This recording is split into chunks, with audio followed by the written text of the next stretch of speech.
animals eat animals, and we as animals will continue to eat animals. There you go. It's not that hard, is it? It's not that hard if you don't apply any level of critical thinking to that, but if we do, we start to see some issues. Animals do things, therefore we can do those things. Animals do a lot of things we shouldn't do. Animals eat their own shit, animals lick their own assholes, animals kill each other, animals physically fight for dominance in the social hierarchy. If we did that, I think our society would be pretty chaotic. That's just the way it fucking is. Not the most articulate and intelligent argument so far. Let's hope it gets a bit better than that. You can suck my foreskin, whoever you are, alright? Fuck you all to the moon. Oh no!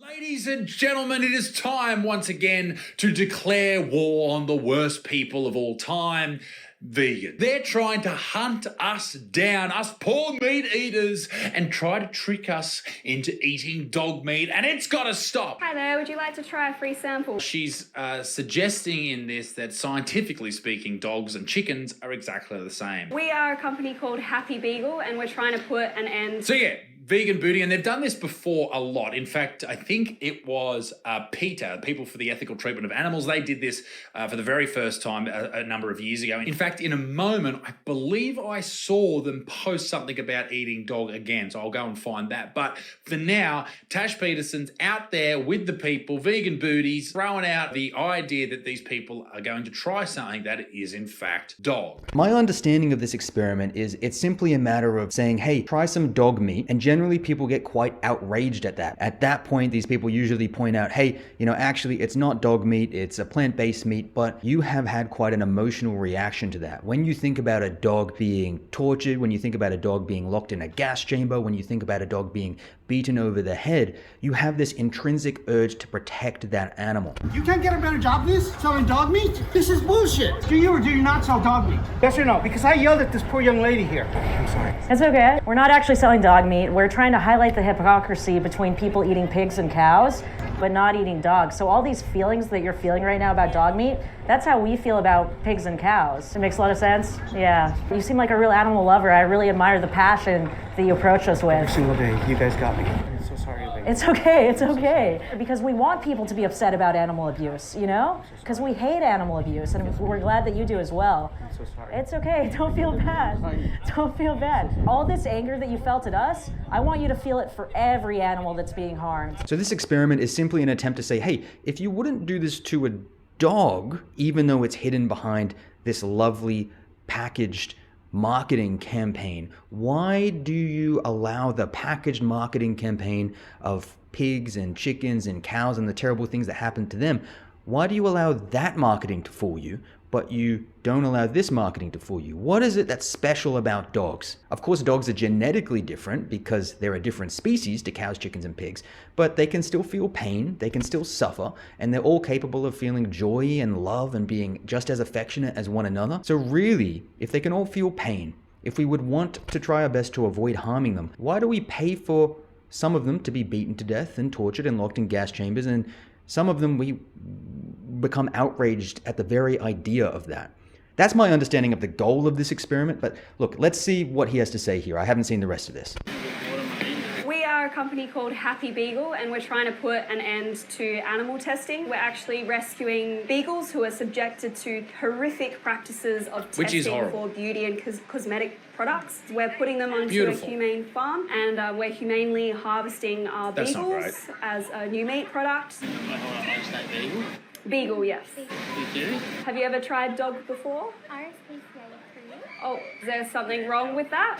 Yeah. You can be rest assured that these beagles weren't pets. They were actually bred into existence. So look, so far all she's doing is she's essentially doing the exact same thing that farming, marketing does to you every single day. Think about what she's done here. She said, hey, have this product, and you're under a false assumption. That assumption being that it's a certain type of meat that was treated a certain type of way. You think it's probably cow or chicken or something like that.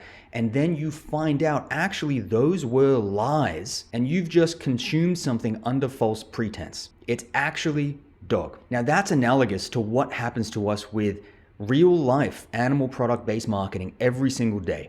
Most people go to the shops and they might purchase free-range eggs under the impression that these hens were given plenty of space to move around, under the impression that these hens were able to live out a long, healthy life. But they're under a false impression. The real impression is these hens were bred, their brothers were dropped into a blender while they were still alive because they cannot lay eggs. Those hens were then taken to a farm with an enormous amount of other hens shoved deep into an overpopulated area, kept alive for about 18 months, and then they were gassed to death. The difference is, in this scenario that this particular activist is enacting, this person is given information about the reality. But when you go to the shops, you're not given that information. She's doing the same thing here that your average animal product marketing does to you every time you're in the shops. When you see humanely raised, when you see RSPCA approved, these are all labels that don't really mean that much, and you're buying them under a false impression. If you were shown the realities of how these animals are treated, you might also spit that meat out just like this gentleman did. To be exploited. I will interject, Vegan Booty, I'm sorry.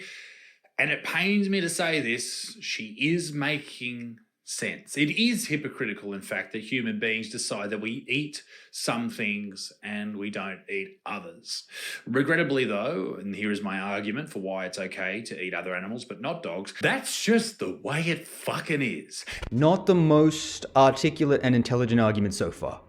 Let's hope it gets a bit better than that. And if you don't like it, fuck off to one of the countries that either just eats veggies or just eats dogs, all right? You can go and live over there, because in my country, where we fucking run shit, we can eat whatever the fuck we want, and we can decide not to eat whatever the fuck we want. And that is the end of the argument. And if you don't like that and you want to disagree with 20,000 years of human evolution alongside puppy dogs, then you can suck my foreskin, whoever you are, all right? Fuck you all to the moon.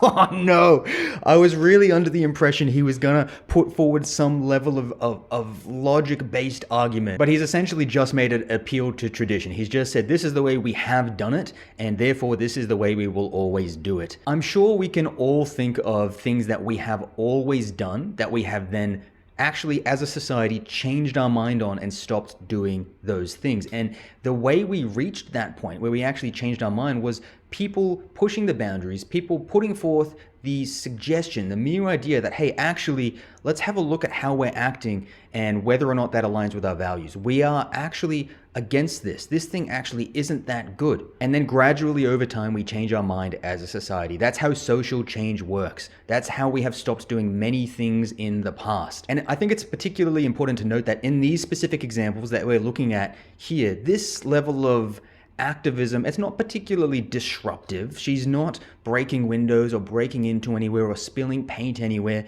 She's simply conducting a thought experiment. That's all it is. A thought experiment with the goal being to challenge the way that we think. Doing that, attempting to change the way that we think, is the only way we go from we're doing this because that's what all we've done to this is what we've always done, but we can actually see how this doesn't make sense and this isn't the best, so we're therefore going to change our ways. You can't get from here to here without challenging the way we think as a society.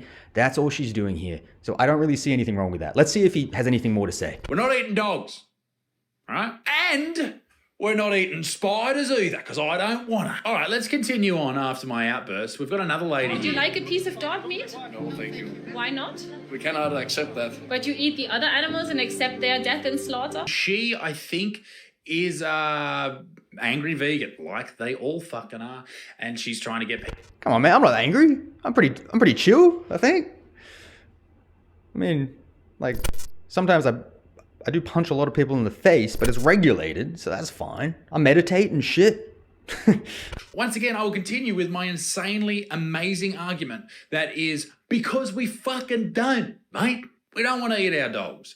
End of story. End of fucking story. They're man's and gender non-conforming's best friend. All right? We don't eat our friends, mate. We eat those ugly fucking cows. So fuck them. All right. So somewhere in there was actually like a level of argumentation, I think. He's gone from saying it's just the way it is. There's not really much to say about that. But he has made, I think, some things that I could classify as good points there. He's made a distinction between dogs are man's best friend. Dogs are our friends. We do not hurt those who are our friends, but if you're not our friend, it's okay to hurt you.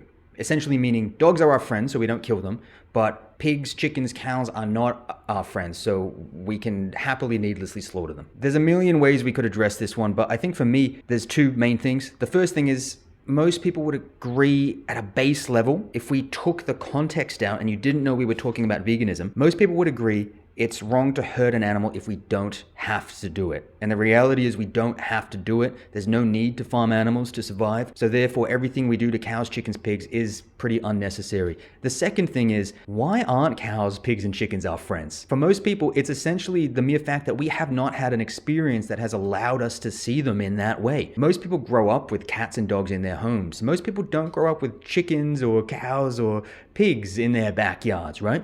I myself grew up with chickens in my backyard when I was quite young. We did have them for their eggs, and one day an iguana came and killed my favorite chicken, and I was absolutely distraught. But that chicken was my friend, and that chicken was my friend because I was given the opportunity by my parents to view that chicken as my friend. I went out and I would check on them every day. I'd go out excited to see them and play with them in the backyard. They were my friend. Cows are also some people's friends. They play fetch with them, they hug, they relax with you, they lie down, they rest their head gently on your chest as you hum and sing to them. If you give them the opportunity to, without beating them, without locking them in a gas chamber, they will be your friends. This is nothing more than social perception. But again, I don't know how much he really believes that as the reason, because his main reason seems to be just fucking because. So I think I'm steel manning that one a little too much there. But anyway, my recorder battery's running out, so I'm going to try to skim through, look for some main points that he's making here. The fact of the matter remains that animals eat animals, and we as animals will continue to eat animals. There you go. It's not that hard, is it? It's not that hard if you don't apply any level of critical thinking to that, but if we do, we start to see some issues. For example, essentially that claim boils down to animals do things, therefore we can do those things. Animals do a lot of things we shouldn't do. Animals eat their own shit, animals lick their own assholes, animals kill each other, animals physically fight for dominance in the social hierarchy. If we did that, I think our society would be pretty chaotic. There's a lot of things I'm glad that we don't copy from animals. So we can quickly see how that logic starts to fall apart. Instead of saying, oh, animals do that, I can do that, maybe we should say, oh, is this thing actually a good idea on its own merits? If you look at it on your own merits, then then it seems like a pretty bad idea to farm animals in all ways, even if you take the ethics out of it. And that probably is why there's articles like this getting around. Vegans are more likely to be depressed, study suggests. No doubt, but it does go on to say that the reason that these vegans are depressed isn't because of their malnourished bodies, but is because of plant-based milk. And as someone who consumes almond milk on a daily basis, I would just like to say this. I'd rather have depression than shit myself every day. Okay. I think there's a lot of things claiming that vegans are more depressed in general, and I think people attribute that to the diet that they're eating, and they fail to attribute that to the social aspect. At the end of the day, being vegan automatically makes you the butt of the majority of jokes. Every dinner table you sit down to with your friends and family, you are challenged on your ethics and your morals at every possible turn. People are saying, why are you vegan? Being vegan is silly. Why are you still going through this phase? You are forced to defend yourself pretty much all the time. And you're also looking at what you know to be an incredible amount of cruelty occurring in the world. You've had your eyes open to this unfathomable amount of cruelty. And when you try to talk to people about it, you get brushed off. Right? It's like no one cares all of a sudden, and that's something that's difficult to come to grips with. It's that social isolation and the difficulty of knowing what truly happens and having no one really care about it that causes that amount of depression. A good way to get around that, get involved with people who share your values, share your beliefs, right? That's a fantastic way. There's lots of activist groups out there. Anonymous for the Voiceless or We the Free are two great groups you can join pretty much no matter where you are in the world. Look them up, and that can help to fight that depression. But it's not a matter of diet. It's a matter of being a member of a minority that most people make fun of, even though we have pretty strong reasons for that. All right, look guys, my phone's about to run out of battery, so I'm gonna call it here. If you've enjoyed this video, let me know. I'll do more. Otherwise, I'll see you in the next one, and let me know if there's any specific ideas you want me to go through. Okay, bye guys.